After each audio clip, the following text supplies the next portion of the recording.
大家好，咁呢，今日係第3日拍片啊，我堅持到落去啊吓。咁呢，我今日呢，其實想分享一件好少嘅事嘅啫，咁就係我上個星期咪病咗啦，耳水不平衡啊嘛，咁跟住呢，就去到星期二病嘅第3日呢，都仲係好唔舒服，但係已經好啲啦，咁我就決定呢去睇中醫，咁咁啱我老公嗰日係補假，咁所以佢就可以車我去扶我去啦。咁啊睇完中醫之後呢，有翻少少胃口喎，咁我就同我老公講，我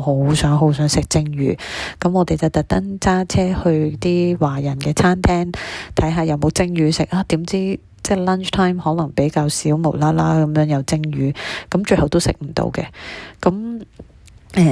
咁就一路都冇機會食啦。其實我喺呢邊呢，真係好少會整蒸魚嘅，我哋通常都可能係食三文魚，係啦。我自己第一年嗰陣呢，我本身喺香港都好中意食魚，咁所以我第一年嚟嘅時候焗住都要去買嗰啲急凍嘅魚，係啦。咁點知原來急凍我以為唔使湯啦，原來都係要湯嘅，都要自己湯。咁我就睇 YouTube 學點樣湯啦。咁其實都好多功夫。咁所以呢，你知我個人咁急呢，我又覺得煮嘢食係好嘥時間呢，我就真係唔係好中意整魚啦，搞到自己。咁所以通常我都可能要出去先有得食，或者整三文魚咁樣。咁 anyway，咁嗰日冇得食。咁我自己又冇特登去買，咁一路都唔係好舒服，我亦都未至於想食到要自己特登去買魚返嚟整咁樣。咁點知去到星期日咧，返教會嘅時候咧，就有個弟兄，其實我唔知佢叫咩名嘅嗰個弟兄度，但係佢就走嚟同我講係李先生有冇揾你啊？咁我話我今朝侍奉到而家未見到佢咁樣，咁跟住佢就話原來佢同咗我老公講話有條魚想俾我哋，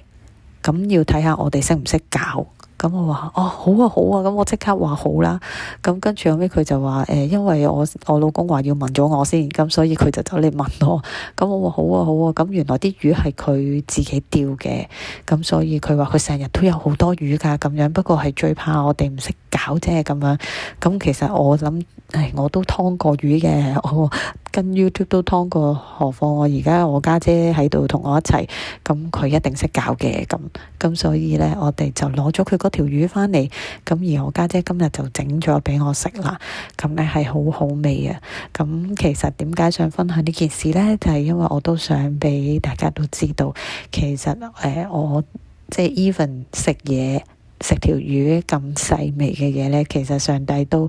俾我一個好大嘅恩典啦，即係我自己係覺得好開心，連條魚咁細微嘅嘢，即係其實我自己去買都得嘅，但係我真係好少去買。其中一個原因呢，係因為我哋通常去買餸啊，或者即係喺加拿大呢度買嘢，可能我一個禮拜